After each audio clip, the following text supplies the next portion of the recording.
Olá! Retomando então a nossa aula de Direito Penal, continuando sobre o erro de tipo, falaremos agora sobre o erro de tipo acidental.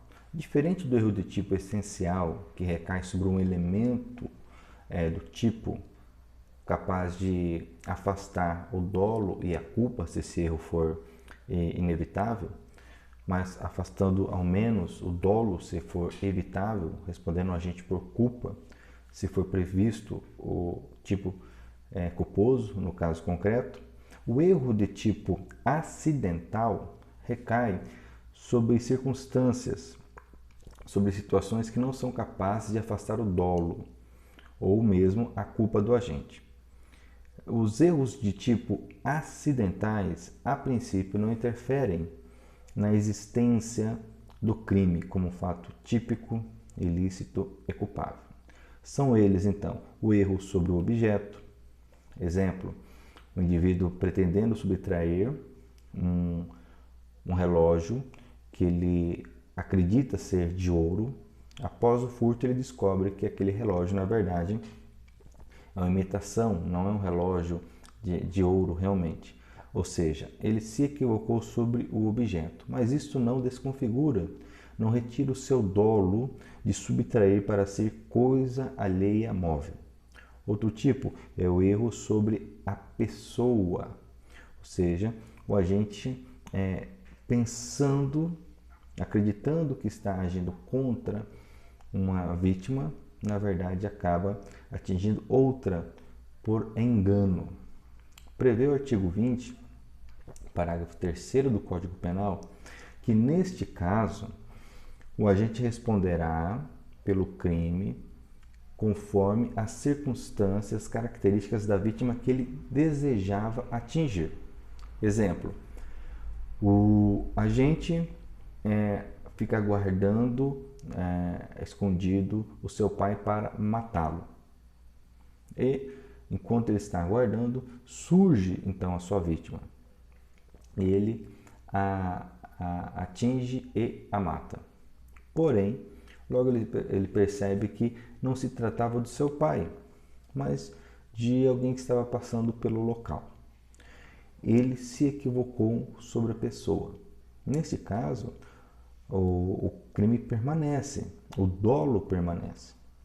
A diferença é que o detalhe é que o parágrafo 3º do artigo 20 vai me dizer que ele responderá pelo homicídio praticado contra um ascendente, contra o seu pai, muito embora um terceiro foi atingido, porque eu devo levar em consideração as características da vítima pretendida, ok? Outro tipo é o erro na execução, conhecido como aberratio ictus, previsto no artigo 73 do Código Penal, o qual nos diz, eu vou lê-lo para ficar bem claro. O artigo 73 diz: quando por acidente ou erro no uso dos meios de execução, o agente, ao invés de atingir a pessoa que pretendia ofender, atinge pessoa diversa, responde como se tivesse praticado o crime contra aquela, atendendo-se ao disposto no parágrafo 3º do 20. No caso de ser também atingida a pessoa que o agente pretendia ofender, aplica-se a regra do artigo 70.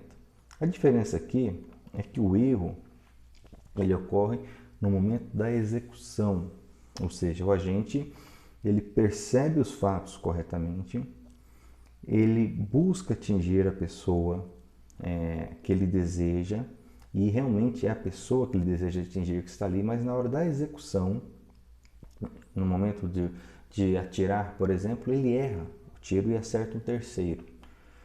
Perceba que ele não se equivocou quanto a quem era a vítima, mas ele errou no momento da execução, ok?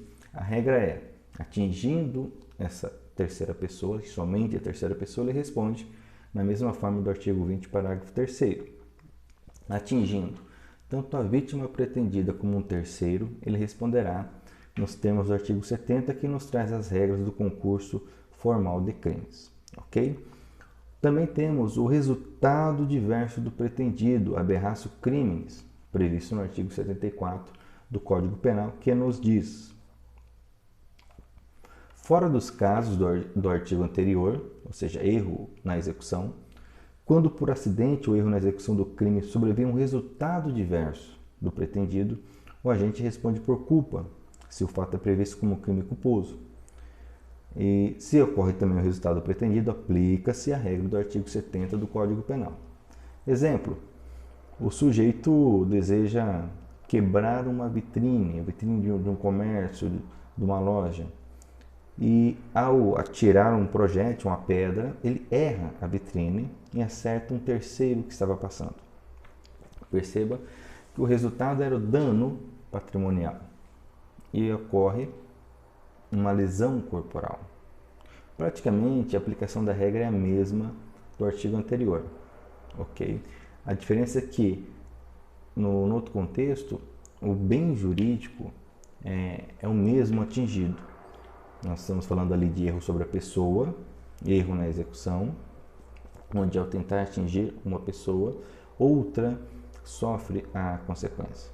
Aqui estamos falando de um erro no resultado, onde o bem jurídico pretendido, no exemplo que foi citado, seria o patrimônio e agora, na verdade, acabou sendo a integridade física de alguém. Ok? Temos ainda a aberratio causa, ou erro que recai sobre o nexo causal. Temos como exemplo dessa aberratio o sujeito que, almejando matar alguém por afogamento, arremessa essa pessoa do alto da ponte, ok? Vindo esta, contudo, a morrer pelo choque na base, no pilar da ponte. Ou seja, o resultado, morte, foi alcançado, o dolo ocorreu, o resultado ocorreu conforme o dolo do agente, porém, o nexo causal, a causa da morte, não foi o afogamento que ele pretendia, mas o impacto causado pela queda. Ok? Então você percebe que são erros que são circunstanciais, que não afrontam, não descaracterizam os elementos do tipo, ok? De tal forma que o crime permanece, podendo haver eventualmente alguma alteração na dosimetria da pena ou mesmo a caracterização de uma qualificadora, mas o crime permanece. Então, o erro acidental ele tem essa característica de não interferir na existência do tipo. Um outro exemplo para encerrar, na aberratio causa, trazido por Luiz Flávio Gomes, de alguém que depois de estrangular a vítima, crendo que ela já está morta, enforca, ou seja, pendura em uma forca para simular um suicídio. Porém, a vítima não estava como o autor imaginou morta e vem a falecer em virtude do enforcamento. Perceba que novamente temos aqui um erro sobre o nexo causal, mas fica comprovado que a finalidade, o objetivo, o dolo do agente ocorreu, permaneceu rígido, íntegro. Que aqui nós temos também o exemplo do chamado dolo geral. O que é o dolo geral? Quando o resultado ocorre, ok? O dolo foi alcançado, ainda que não da exata maneira como a gente pretendeu.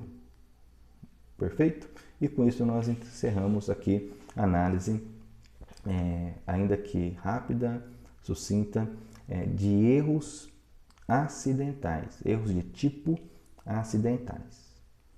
No próximo vídeo falaremos sobre as discriminantes putativas.